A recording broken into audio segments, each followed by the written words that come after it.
Dan mengingat pemilu 2024 ini pemirsa akan diikuti oleh calon pemilih dari generasi muda, millennials dan juga terutama Gen Z. Menarik kita pantau bersama seperti apa sosok dan apa yang dicari anak-anak muda ini dari sosok-sosok calon wakil presiden dan wakil presiden. Dan berdasarkan hasil survei yang dirilis oleh Saiful Mujani Research and Consulting atau SMRC, Cawapres Ganjar Pranowo Mahfud MD menjadi calon yang paling disukai Gen Z atau pemilih pemula Pilpres 2024.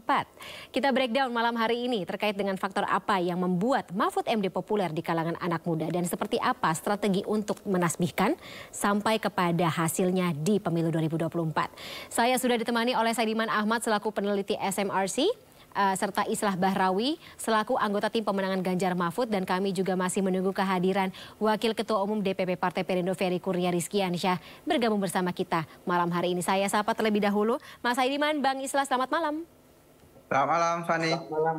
Baik, Bang Islah udah senyum-senyum nih kalau melihat hasil dari survei SMRC, tapi mungkin bisa dijabarkan lebih dulu oleh Mas Saidiman terkait dengan kalau melihat paparannya sosok-sosok ini.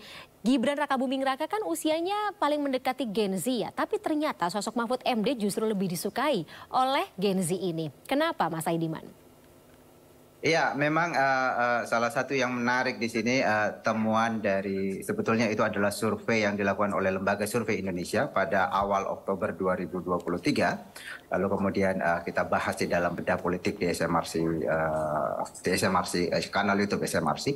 Nah, yang menarik adalah bahwa yaitu tadi salah satu temuannya ternyata Mahfud MD yang kalau kita lihat dari sisi usia itu kan lebih senior dibanding para calon wakil presiden yang lain. Tetapi justru ia mendapatkan likability atau tingkat kedisukaan paling tinggi di antara para cawapres yang lain. Dari generasi Z atau mereka yang lahir sejak 1996 ke sini, itu ada 83% dari yang tahu Pak Mahfud MD itu mengaku suka pada beliau. Sementara pada Gibran itu hanya 79%.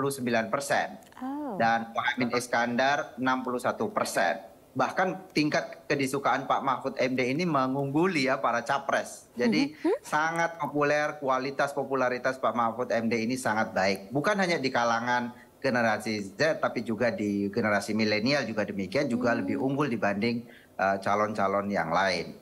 Lalu kemudian pertanyaannya mengapa demikian? Saya kira kesimpulan pertama yang kita bisa lihat dari fakta ini adalah bahwa ternyata generasi muda atau para pemilih pemula itu tidak memiliki bias usia ketika menentukan pilihan politik. Jadi mereka memandang yang dipandang bukan dari sisi usia. Karena itu ini saya kira mematahkannya anggapan sementara kalangan yang mengatakan bahwa Gibran misalnya yang berasal dari generasi milenial, umurnya sekarang baru 36-37 tahun begitu, itu akan lebih mendapatkan atau merepresentasikan aspirasi politik kelompok pemilih muda. Tapi ternyata kita menemukan ternyata pemilih muda ini tidak bias usia, mereka subjektivitas usia itu tidak bermain di sana. Mereka cukup objektif di dalam menilai calon-calon ini. Saya beberapa kali mengatakan bahwa generasi muda kita itu punya sejumlah isu. Salah satu isu yang paling penting dari generasi ini adalah soal akuntabilitas, soal pemberantasan korupsi, integritas begitu ya. Dan tampaknya itu terlihat pada sosok Mahfud MD. Lebih terlihat pada Mahfud MD jika kita bandingkan dengan sosok yang lain.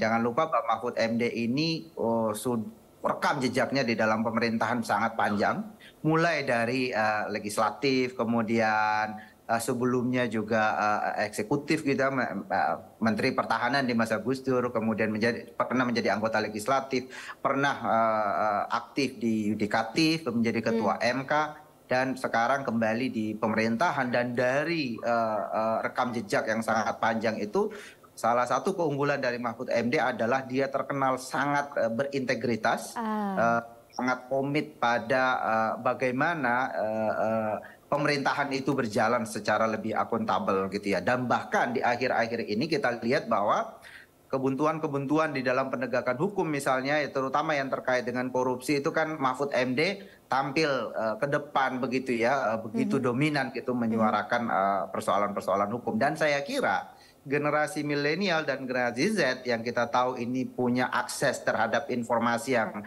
lebih baik, mereka lebih objektif di dalam membaca informasi, itu menangkap fenomena itu dan kemudian ya memberi apresiasi dengan apa namanya, ketika kita tanya ya mereka memberi likability yang lebih tinggi pada Mahfud MD dibanding calon-calon lain. Menarik. Ternyata memang para pemilih muda ini tidak melihat tadi ya usia atau secara visualisasi usia muda ini bisa menjadi faktor yang bisa menarik mereka memilih seseorang, tapi dari rekam jejak. Tapi rekam-rekam jejak tersebut kan juga kita lihatnya dari pekerjaan seperti itu. Ini pertanyaan untuk Bang Islah. Kira-kira apa saja mungkin daya tarik atau magnet yang tentunya kalau misalnya tadi katanya Mas Saidiman ini justru melewati surpassing dari likability dan juga bagaimana popularitas sosok-sosok capresnya sendiri. Apakah ini yang menjadi faktor utama kenapa Pak Mahfud dipilih oleh Pak Ganjar Pranowo? Bang Islah. Baik Mbak Fani, sebenarnya kalau dalam dunia politik itu soal usia ini memang kadang-kadang tidak bisa diukur. Age is just number gitu. Itu biasa dalam dunia politik. Tapi begitu getolnya Pak Mahfud selalu menyuarakan demokrasi misalnya, kedaulatan hukum dalam satu negara, bukan monokrasi gitu ya. Bukan satu kekuatan negara yang terpusat pada satu kelompok. Ini sebenarnya memang menjawab dari kebutuhan-kebutuhan kritis dari anak muda hari ini. Ketersediaan informasi yang tanpa batas di dunia digital ini justru membangun anak muda yang sangat kritis terutama terhadap kepastian dan penegakan hukum. Nah ini Pak Mahfud menjawab dari kegelisahan-kegelisahan itu. Kita bisa lihat misalnya ketika Pak Mahfud berbicara tentang demokrasi, kedaulatan hukum, pada satu sisi banyak kasus-kasus yang seharusnya ini tidak bisa dijangkau oleh hukum, tapi karena memang vokalnya Pak Mahfud, sehingga kemudian satu kasus hukum itu bisa terselesaikan dan berada pada jalur-jalur hukum yang sebenarnya gitu ya. Ini yang kemudian membangun heroisme di kalangan anak muda bahwa ini adalah pilihan saya untuk menjawab berbagai tuntutan-tuntutan kepastian hukum itu. Anak muda kita yang peduli dengan politik sebenarnya adalah anak muda yang punya nilai-nilai kritis terhadap pelaksanaan hukum di dalam negara ini. Itu otomatis. Orang-orang yang apatis terhadap politik, tentu saja mereka akan apatis terhadap apapun yang terjadi di negara ini. Saya kira anak muda kita hari ini betul-betul kritis, terutama terhadap kepastian hukum. Karena memang banyak sekali hal-hal yang kadang-kadang dituntut oleh anak muda itu tidak terjawab. Karena memang anak muda ini kadang-kadang di banyak negara menjadi korban dari diskriminasi hukum. Terkadang ya, karena memang ini adalah usia-usia awal ketika mereka mencari identitas diri, ketika mereka itu berusaha untuk mencapai cita-citanya, apapun yang mereka cita-citakan. Nah, dalam situasi-situasi seperti itu memang anak muda kita perlu kepastian hukum. Dan Pak Mahfud seolah-olah menjadi orang yang menyajikan semua hidangan itu. Nah ini yang mungkin membuat Pak Mahfud sangat populer di kalangan Gen Z, karena terutama Pak Mahfud menjanjikan banyak hal tentang hukum. Dan yang kedua mungkin ya, calon-calon lain pasti punya kasus-kasus hukum di masa lalu. Sementara itu juga jadi pertimbangan Bang Islah dari kacamata Anda? Betul. Kalau di calon yang lain misalnya pernah dituding punya kasus pelanggaran HAM misalnya. Sementara di sisi yang lain ada cawapres yang pernah dipanggil KPK berkali-kali misalnya. Ini kan menjadi catatan tersendiri buat anak muda, sehingga mereka mencari figur yang bersih dari berbagai pelanggaran hukum, atau setidaknya dia pernah dipanggil oleh penegak hukum misalnya. Dan Pak Mahfud tidak pernah terlibat dalam hal-hal yang seperti itu, sehingga sosok Pak Mahfud itu seolah-olah menjawab kehausan anak muda terhadap orang yang sosok yang bersih, ingin menegakkan demokrasi itu. Ya biasanya kalau anak muda apalagi kan besar dengan nonton film superhero, jadi paling mencari sosok yang bisa menjadikan dijadikan role model, seseorang yang mungkin bisa mendekati nilai-nilai yang dianut oleh superhero, seperti itu asumsi saya sementara saat ini ya. Baik, saya ke Kang Ferry. Kang Ferry, yang sudah masuk bersama kita atau bergabung bersama kita malam hari ini, Kang Ferry. Melihat bagaimana hasil survei SMRC dan juga tadi ketika dikatakan Pak Mahfud ini justru yang paling favorit disukai, likability-nya tinggi di kalangan calon pemilih muda atau Gen Z yang kita tahu menjadi salah satu pemilih yang jumlahnya dominan dalam pemilu 2024. Apakah ini atau hasil survei ini bisa dikatakan jadi kuncian menang?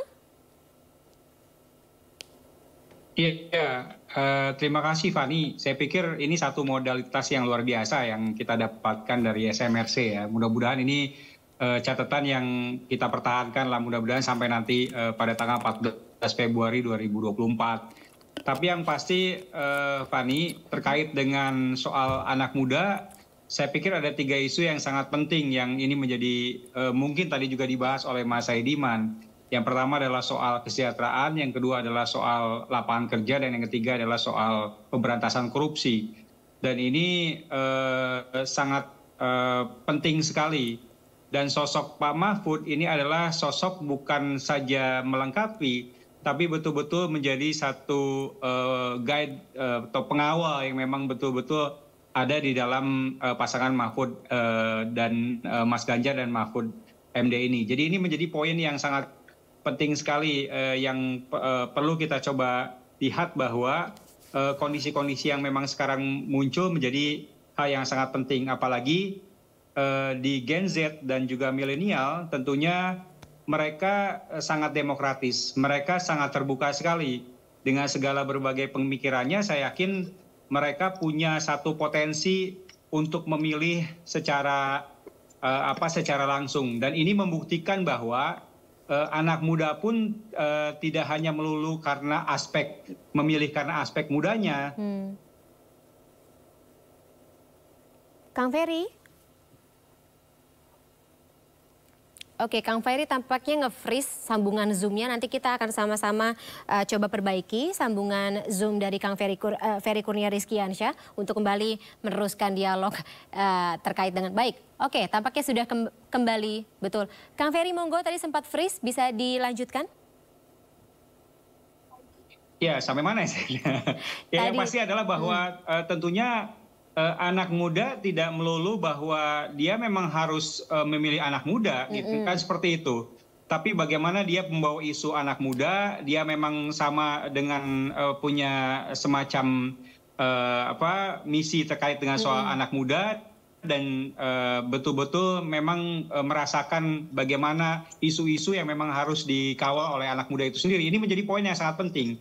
Jadi dengan kuantitas Gen Z dan milenial ini yang cukup signifikan, saya pikir ini menjadi satu modalitas yang cukup penting sekali. Dan ternyata ini membuktikan bahwa figuritas itu menjadi hal yang sangat menarik ya Mbak. Dengan munculnya figur Mas Ganjar, apalagi ditambah dengan Pak Mahfud yang memang saya pikir ternyata satu isu yang memang sangat penting sekali adalah tegas, betul-betul bisa membawa Indonesia bebas korupsi, dan ini menjadi hal yang sangat penting sekali yang dibawa oleh Pak Mahfud seperti itu. Interesting. Betul begitu ya Mas Saidiman. Kalau tadi kalau kata Bang Islah adalah ketika anak muda terutama mereka yang melek politik, maka bisa dipastikan ya terlihat dari hasil survei SMRC memilih Pak Mahfud. Tapi apakah dari hasil survei SMRC ini juga membaca anak-anak yang anak-anak Gen Z masuk usia calon pemilih tapi kebetulan tidak terlalu mengerti politik, ada sektor lain yang menjadi sasaran utama mereka atau kebutuhan mereka yang juga terpapar di hasil survei SMRC? Sebenarnya gini, secara umum biasanya ada 2 hal yang menjadi pertimbangan utama atau yang dianggap paling penting oleh publik, termasuk generasi milenial dan generasi Z, yang harus dimiliki oleh calon pemimpin nasional. Yang pertama adalah kedekatan dengan rakyat, kemudian yang kedua integritas. Nah, kebetulan faktor kedekatan dengan rakyat itu umumnya para politisi kita ya dianggap cukup dekatlah dengan publik, juga partai-partai politik. Yang menjadi persoalan adalah pada aspek integritas. Masyarakat kita umumnya menilai aspek integritas ini sangat penting, tetapi kurang ada pada politisi-politisi. Nah, saya kira faktor ini yang kemudian menjadikan Pak Mahfud MD terlihat sangat berbeda dengan calon-calon lain karena dia dianggap bukan politisi? Ya, pada akhirnya dia jadi politisi sekarang, calon pemimpin. Dia memiliki nilai yang dianggap penting oleh publik, dan sekarang ini pada politisi lain tidak ada nilai itu atau kurang nilai itu, yaitu aspek integritas tadi. Itu yang menyebabkan kemudian likability-nya kemudian menjadi sangat dominan ya. Bahkan kalau kita lihat lebih tinggi daripada calon presiden sekalipun. Nah, yang menarik pada Mahfud MD, kenapa ini menjadi penting? Karena likability yang tinggi ini terjadi pada Mahfud yang popularitasnya sebenarnya belum maksimal. Baru sekitar 62% generasi Z yang kenal dengan Pak Mahfud. Sementara Gibran misalnya yang kenal sudah 74%. Tetapi dari yang kenal itu lebih tinggi yang suka pada Mahfud dibanding Gibran. Karena itu potensi elektabilitas Pak Mahfud MD menyumbang pada Ganjar Pranowo sebenarnya lebih besar dibanding dengan cawapres seperti Gibran atau Muhaimin Iskandar misalnya. Karena kalau popularitasnya naik, sementara likability-nya tinggi, ini bisa menyumbang elektabilitas lebih besar dibanding yang lain. Jadi saya garis bawahi berarti sekarang Pak Mahfud MD well liked tapi belum well known, belum terlalu well known, begitu ya Mas Saidiman? Persis. Dan itu kesempatan untuk menaikkan elektabilitas. Oke, ini pekerjaan rumah baik untuk Kang Ferry maupun juga Bang Islah Bahrawi, tapi mungkin kita tahan dulu ya, kita akan bahas lebih dalam di segmen berikut. Pemirsa, Kang Ferry dan juga Bang Islah serta Mas Saidiman kita jeda sesaat ya. Tetaplah bersama kami pemirsa, Sindo Prime akan segera kembali.